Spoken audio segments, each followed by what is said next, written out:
Bien es conocida la separación de Amaya Forge con Amaro Gómez Pablos, tanto así que la cantante en un programa de horario prime de Canal 13 confesó lo doloroso que había sido. Y es que si recordamos, pasó mucho tiempo antes que alguno de los dos hablara del tema. Y es que una separación puede ser tremendamente dolorosa si no se sabe manejar. Por lo tanto, la primera mirada curativa, diría yo, para salir de estos dolores es mirarse uno mismo en la pregunta: ¿cuál es mi responsabilidad? ¿Cuál es el desvío que yo introduje?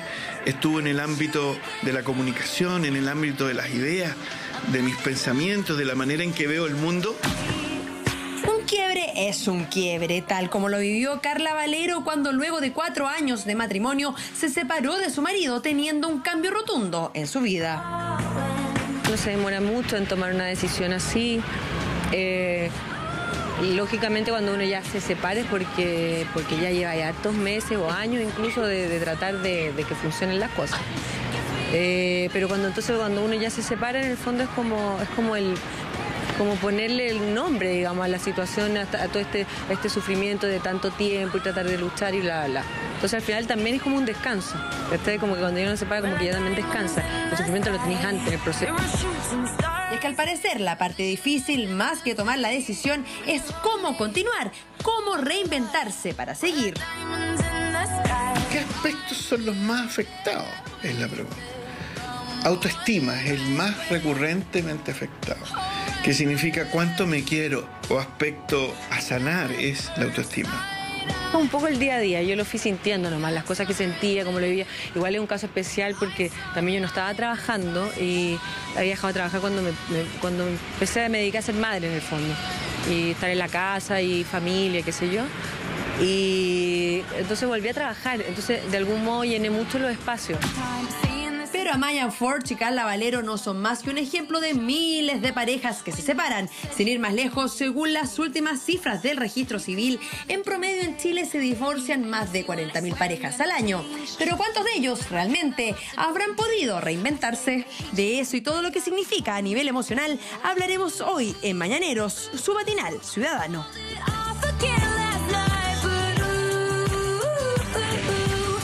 Lamentablemente los divorcios en nuestra sociedad van en aumento y no es fácil poder salir adelante. Hay un proceso tremendamente doloroso, hay un proyecto que termina en el suelo. Generalmente las mujeres somos las que nos quedamos con nuestros hijos. Hay una especie de educar en casa, muchas veces de manera solitaria. Hay muchos temas, muchas complicaciones, muchos sentimientos encontrados. ¿Cómo poder enfrentar esa situación? Usted nos puede escribir sus comentarios a @Mananeros en la red, pero tenemos una invitada. Alexandra Vidal, psicóloga. Alexandra, quiero que nos digas de inmediato cuál es la parte más dolorosa, más difícil de una separación. Gracias por la invitación. Lo más terrible, aparte, yo escuchaba, Julita, lo que decía de la parte de quedarse con los hijos, es la parte emocional. Ya.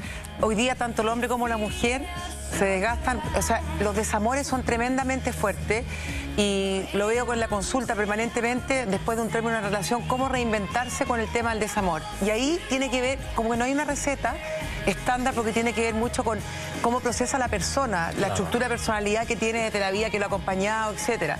Pero básicamente, escuchando lo que decía el psicólogo, queda muy dañada la autoestima, las inseguridades y el dolor. Por lo tanto, una de las bases importantes es como vivir el aquí y el ahora. Esto ya hay un término, generalmente...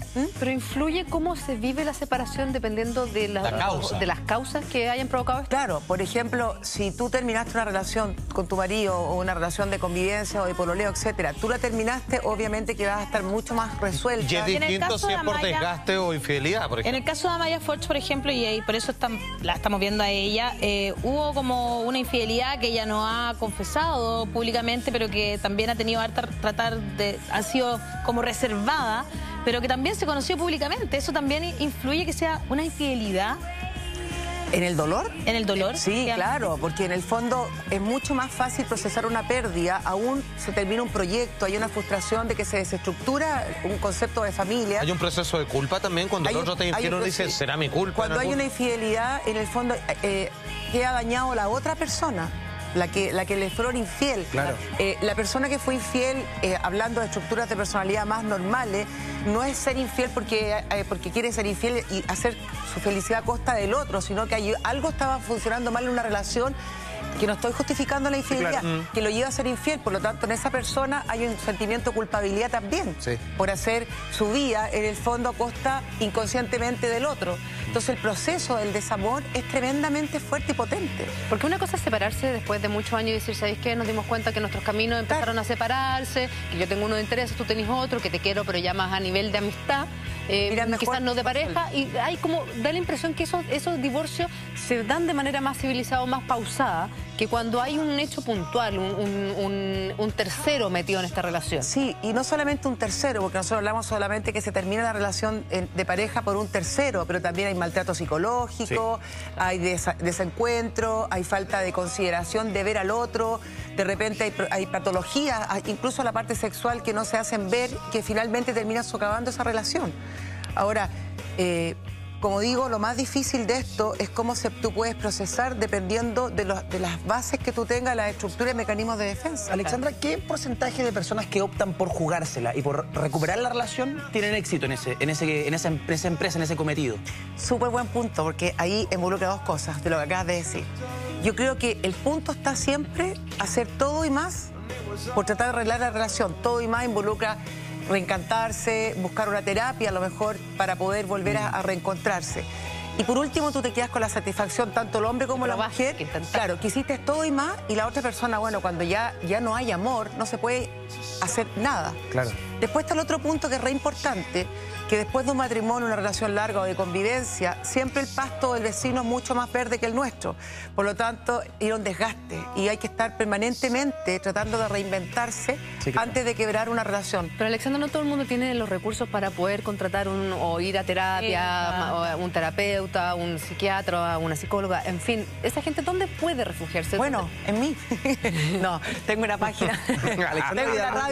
Tengo una radio online que hago un programa gratis 2 veces a la semana para la gente, para que pida ayuda, pero hoy día tú encuentras en la televisión estos mismos programas como ustedes que han este espacio de escuchar y lógicamente no siempre hay dónde, pero tú puedes buscar foros. ¿En la municipalidad de SFAM te ayudan también?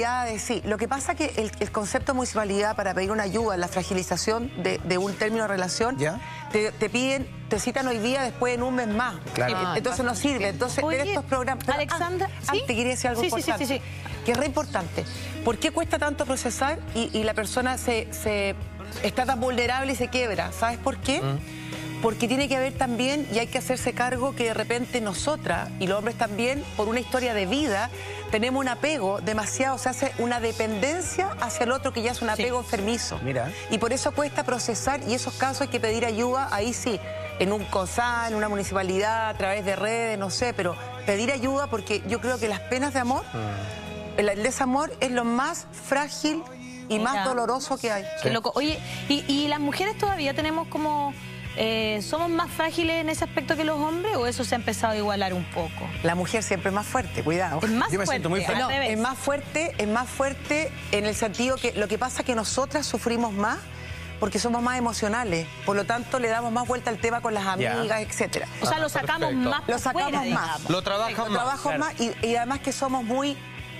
nos quedamos pegados y le damos vuelta, retrocedemos al pasado y nos adelantamos al futuro. Y nos vamos del aquí y el ahora. Me preguntan cuál es la radio, mucha gente. Ya, el hombre es más concreto. Y el hombre sufre en silencio porque desde chico le dijeron que no debía llorar porque las heridas eran de guerra, ¿te acuerdas? Sí, pues. Claro. Pero el hombre, yo he visto pacientes hombres que sufren a veces más que nosotros. O sea, lo que pasa es que yo siento que cuando el hombre se quiebra, se desmorona. Claro. Cuando uno se quiebra, uno dice, ya, estoy hasta el forro. De esta no voy a salir, y te quebrás y te desmoronáis. Bueno, y de ahí pararte es muy difícil. Por eso no pueden ustedes engendrar hijos, porque no tienen la fortaleza. Pero son unos débiles. Uno se queda... El problema de nosotras es que nos quedamos pegadas. Y el problema en todas las patologías es quedarse pegado. Y lo más importante es que cada vez que estamos sufriendo por algo que ya no tiene vuelta, es vivir el aquí y el ahora. Pero ¿sabes lo que me pasa a mí, Alexandra? Cuando uno se separa y tiene hijos, yo lo he visto en varios casos de amigos, da la impresión que las que se llevan el mayor peso siempre somos nosotros. De la educación de los hijos, nosotros, pues soy mujer. Nosotros. De la educación de los hijos, de la casa, de estar más atentos. Y que claro, por visita el papá se lo lleva un fin de semana por medio, más un día a la semana. Entonces, pareciera que como que el mayor peso de nuestros hijos recae sobre nosotros, y además de eso, uno no puede estar mal delante de los hijos. Uno tiene que estar siempre sonriente o tratando de estar lo mejor posible, llorar. Yo te quiero decir algo. Yo soy súper feminista, pero también soy súper justa. Nos llevamos el peso nosotras, efectivamente, porque nos quedamos con los hijos, todo. Pero también tenemos que pensar en el hombre, que el hombre se tiene que ir de la casa, que ya no vive el día a día con los hijos, que ya no duerme con los hijos. Les queda un vacío. Les queda un vacío. No está permanentemente con los hijos y de repente nosotras jugamos con el arma con nuestros propios hijos. Es verdad. En las guerras de las separaciones por el tema de las plata, etcétera. Por lo tanto, yo creo que hoy día hay que ser súper justa, a pesar que yo de repente encuentro que los hombres son bien maldadosos. Alexandra. Pero el hombre también sufre. Quiero compartir Sufre contigo mucho. opiniones de la gente y preguntas que también pueden servir para esta conversación. Mira, Francisca Ramírez, poder cortar la relación de raíz es más sano que estar intentando una y otra vez. Y lo dice una mujer. Ese es buen punto. Mira. ¿Sabes por qué? Porque cuando una relación se termina, para no seguir el desamor, es mejor cortar con todo. Facebook, Twitter, todo, bloquear todo y olvidarse. Pero si uno tiene hijos, no puede. No. Ese caso es más difícil porque tú lo Claro. tienes que ver. Sí, pero siempre hay alguien que te puede ayudar, que lo vaya a buscar, que tú no te expongas a verlo, que él tampoco, para poder hacer un corte, porque están los hijos A finalmente. mí me pasa que siento que socialmente a los hombres se lo embarran por el lado de decirles que no tienen que llorar y que no pueden ser emocionales. Sí, Por ese lado siento que lo sacan poco y se quedan pegados un buen rato. Yo Queda conozco guardado, hombres como un tumor. que han quedado De unos pero pegados. Sí, mal. mal. Empiezan con problemas disociativos de la realidad, así heavy. O sea, de verdad que mal. Pero por otro lado, a las mujeres también se nos castiga por todo.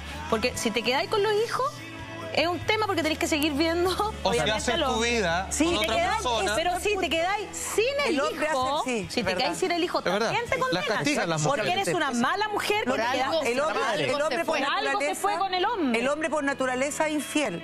Hoy día la mujer también está siendo infiel seguramente por lo mismo, por carencias, por cosas. Pero cómo se habla de la mujer cuando es infiel, no así en el hombre. Se le castiga mucho más. Claro, el hombre, ponte tú te separas, te quedas sin los niños, igual sufres todo, rehaces tu vida, pero uno no puede tener un pololo inmediatamente o al tiempo que Exacto. ocurra el duelo. Claro. porque Es el que duelo a eso El iba. plazo es mayor porque social. tú metes al hombre a la casa, ¿qué van a pensar tus hijos? O sea, nosotros Exacto. aún todavía estamos muy atrás del hombre. A eso iba con lo que te preguntaba, si finalmente nosotros En ese llevamos caso, más sí. el peso. Sí. Porque claro, el hombre puede salir, porque no tiene que cuidar a los hijos la mayor parte de la semana, puede salir, conocer mujeres, tiene una vida más de soltero, entre comillas. No, en ese que caso nosotras sí, no pero el hombre no también tenemos esa sufre. libertad. El hombre Pero hay No, un sí, tema, pero por yo creo que ejemplo, no sufra. un tema, por ejemplo, incluso yo tengo amigas que se han quedado solas con sus hijos ¿Ya? y resulta que ni siquiera les quieren arrendar un departamento, porque las mujeres con los hijos siempre optan por el hijo. Por ejemplo, si yo me quedara sin trabajo, voy a optar por darle Comer, el colegio y la comida a mi hijo. En cambio, un hombre soltero que tiene, aunque tenga hijos, siempre va a optar por él. No, sí. Esa es la diferencia que hacen los que el hombre es más los egoísta. arrendatarios. ¿El hombre es más egoísta? También es más egoísta, sí. La mujer siempre está como en desventaja. ¿Sabes qué te He tenido quiero amigas que han tenido que inventar maridos Inventar para poder marido, arrendar claro. el departamento. Y el jefe finalmente hace la causa de llamar, yo soy el marido. La sociedad, sí, incluso en los trabajos. En los trabajos te vetan a una mujer que pone en el currículum separada, ver su nombre separado, porque ¿En como uno está serio? con los niños, claro, Claro, dice, va a ser un Va a ser gasto. más problemático. un Estar gasto sola cuando con el los niño se enferma, etcétera. ¿Qué pasa, Alexandra, con la presión de los niños? Porque yo siento que esa presión afecta más a la mujer. O sea, los niños viven por lo general cuando las parejas se separan con la mamá. Y los niños siempre le pegan siento el deseo, las ganas de que los papás vuelvan. Ese deseo se lo expresan a la mamá. Y la mamá, ¿cómo maneja esa presión? Porque ella sabe que no va a volver con su marido, con su pareja. ¿Y cómo se lo dice? Porque finalmente los niños pueden empezar a echar la culpa a la mamá de que no quiere volver. Lo que pasa es que en ese punto es un punto importante. Cuando tú estás en un hogar que es muy disfuncional, donde hay exceso de pelea, donde pasan cosas, violencia intrafamiliar, obviamente que los niños procesan mejor y no quieren que esto siga. Pero cuando se termina en buenos términos y más amigable, lo mejor es siempre hablar súper claro. Se sienta el papá con la mamá y con los hijos, esta relación se está terminando, nos queremos, nos tenemos cariño, pero no dejas ninguna puerta abierta, ninguna esperanza, sino que en el fondo no es viable esta relación, se acabó el amor, pero eso no quiere decir que nosotros perdamos, cosa que no haya ningún tipo de ilusión Y ahí- de que los padres vuelvan. Es que eso es importante y ahí hay que separar aguas porque de repente uno dice, hagamos la Navidad juntos, Sí. todo, y ahí los niños vuelven a Como que confundirse. juegan a como Claro. sí, o de repente Claro. tú te O separas. vamos a comer todos juntos. Te separas y estás confundido y en un momento de debilidad sales Sí. con tu ex señora y entonces en el fondo tienen que pensar también en los hijos, que esto se termina y bien de una Ahora, manera ¿cómo bien. se puede salir adelante? ¿Cómo uno se puede reinventar? Alexandra va a contar a la vuelta esta breve pausa comercial. Una pausa y ya volvemos. Estamos conversando sobre cómo reinventarse luego de una separación, que por supuesto es dolorosa, junto a la psicóloga Alexandra Y Vidal. tenemos Twitter. Muy bien, atención. En Twitter dice lo siguiente, Daniela Ibarra. ¿Por qué tengo que seguir viendo a una persona que me hizo daño solo porque es el padre de mi hija? Dice Daniela. Bueno, lamentablemente... Claro, Sí. no se puede hacer nada. O sea, Bueno. al principio, como decía, para procesar un poco, tú puedes a lo mejor buscar a alguien, tu mamá, dejarlo en algún lugar, pero en el fondo cuando tú te separas, por eso que hay que hacer, mira, lo más importante que no hablamos, como en el caso de ella, cuando dice, ¿por qué tengo que verlo? A lo mejor todavía está herida, Claro. a lo mejor le hicieron sufrir, hay rabia, porque hay gente que maltrata, hay relaciones que son súper disfuncionales. Hay que hacer el duelo. Y el duelo es re importante, hacer el duelo con alguien, o sea, ojalá pudieran acceder a una psicóloga o psicólogo Pero profesional. uno puede partir con un acto de evasión, vale decir, salir con los amigos, relajarse, brindarle, y después, ahora que estoy tranquilo, ahora con balance. No, porque llega efecto de rebote igual. O sea, yo creo que en una separación tú lo primero que tienes que hacer es el duelo. Perfecto. Y después sanarte, porque hay gente que va del duelo. El orden natural de las cosas. Y espérate, y busca otro clavo que te saque de una situación Y tanto no el es hombre lo como la bueno, mujer. Ah, bueno. Y finalmente... Es lo peor. Es lo peor porque le haces daño a la persona que tú estás utilizando inconscientemente. Claro. Y de alguna u otra manera igual te llega el dolor tardío. Perfecto. Por lo tanto, lo más bueno que hay que hacer, ni siquiera sublimar con alcohol, ni con droga, ni con mujeres, ni con hombres, nada. Hacer el duelo, como decía Julita. Se hace la reflexión y después Porque celebra. además uno se queda, sobre todo la mujer que lo pasa más mal, se queda con los hijos. Y uno tiene que estar en buenas condiciones para poder contener a estos niños. Alexandra, te queremos agradecer por haber venido esta pasaste. mañana, de verdad. Gracias, Muchas gracias, porque nunca es fácil enfrentar una separación. Ojalá nos puedas acompañar otro Venga día cuando quiera. con